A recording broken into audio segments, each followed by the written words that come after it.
जी हाँ दोस्तों, देहरादून के रिटायर्ड ब्रिगेडियर केस में पुलिस का बड़ा एक्शन देखने को मिला है। इस हत्याकांड में पुलिस ने कड़ा रुख अपनाया है। लंबे समय से फरार चल रहे बदमाशों को दबोचने में कामयाबी हासिल की है। क्या ये बड़ी कार्रवाई जिले में सुरक्षा और कानून के प्रति विश्वास को फिर से मजबूत करने वाली है? कैसे रिटायर्ड सैनिक अधिकारी को गोली मारने वाले आरोपियों का एनकाउंटर हुआ, बताऊंगा आपको पूरी खबर अपनी इस रिपोर्ट के जरिए। नमस्कार, पहला मैं पंकज रौतेला, आप देख रहे हैं अपना उत्तराखंड न्यूज। दोस्तों, वैसे पूरे प्रदेश में कानून व्यवस्था मौजूदा वक्त में कटघरे में है, बड़ी चुनौती बनती दिख रही है। लेकिन तब मामला और ज्यादा बड़ा और गंभीर हो जाता है जब प्रदेश की राजधानी में अपराधी बेखौफ नजर आते हैं। ऐसे में पुलिस पर भारी दबाव दिखता है। दोस्तों, थाना रायपुर क्षेत्र के अंतर्गत रिटायर्ड ब्रिगेडियर मुकेश जोशी हत्याकांड, फरार 2 आरोपियों को पुलिस ने मुठभेड़ के बाद गिरफ्तार किया है।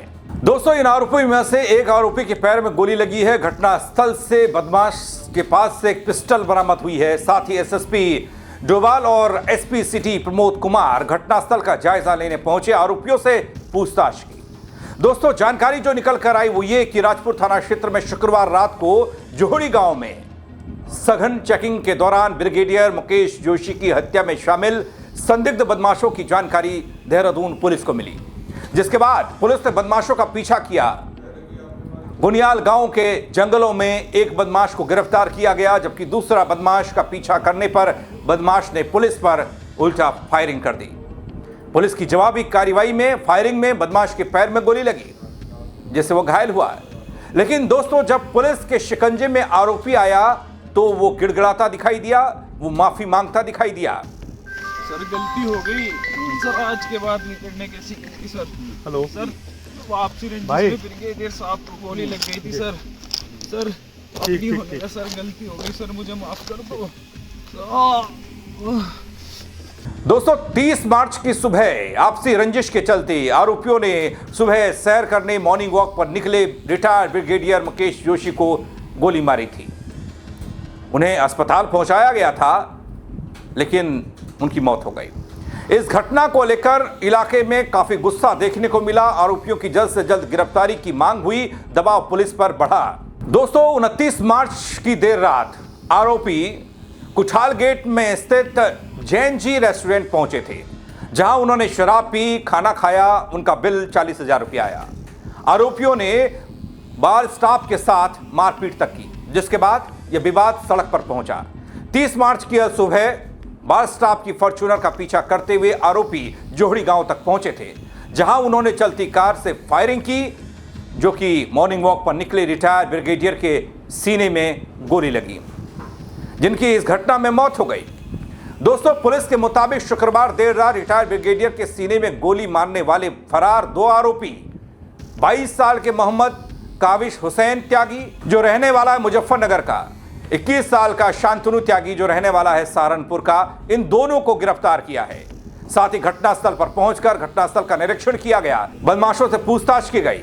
इस मामले में दोस्तों, पुलिस ने इससे पहले 3 और लोगों को गिरफ्तार किया था। पुलिस 4 लोगों को जेल भेज चुकी है, यानी इस मामले में कुल अब तक 9 लोगों की गिरफ्तारी हो चुकी है।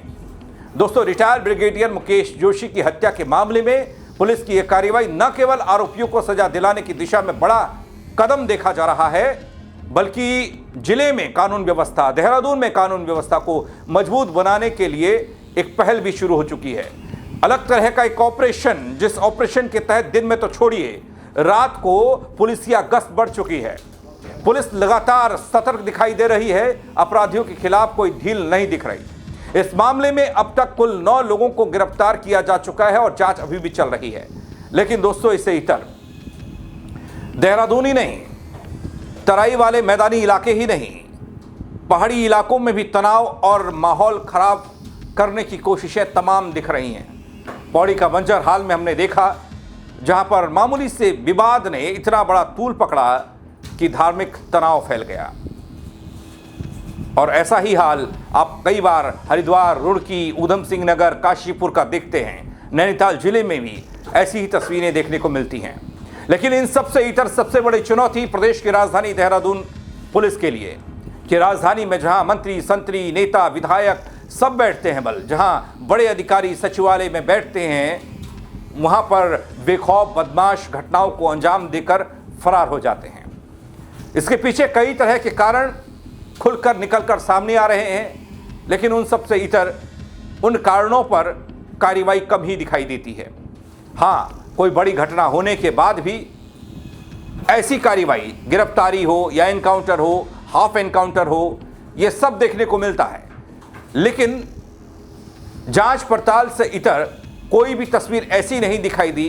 देहरादून में चलने वाले तमाम वैध अवैध बार, रेस्टोरेंट, क्लब, जहां पर रात के अंधेरे में नशा तक परोसा जाने का मामला सामने आया है, कई बार ऐसी खबरें निकल कर आई हैं, और उसके बाद ऐसी घटनाएं यानी कि हत्याकांड, लूट, बदमाशी, मारपीट सब होता है। बल हाल में दोस्तों सिलसिलेवार तरीके से देहरादून में एक के बाद एक हुई हत्याओं ने हड़कंप मचाया था, आपको याद होगा।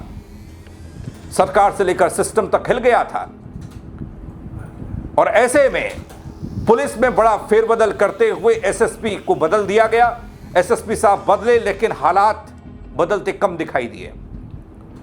अब देहरादून के एसएसपी डोवाल साहब जी जान से दिन रात लगे हुए हैं, बल क्योंकि अगर कानूनी व्यवस्था ठीक नहीं हुई फिर से कोई बड़ा एक्शन देखने को मिल सकता है।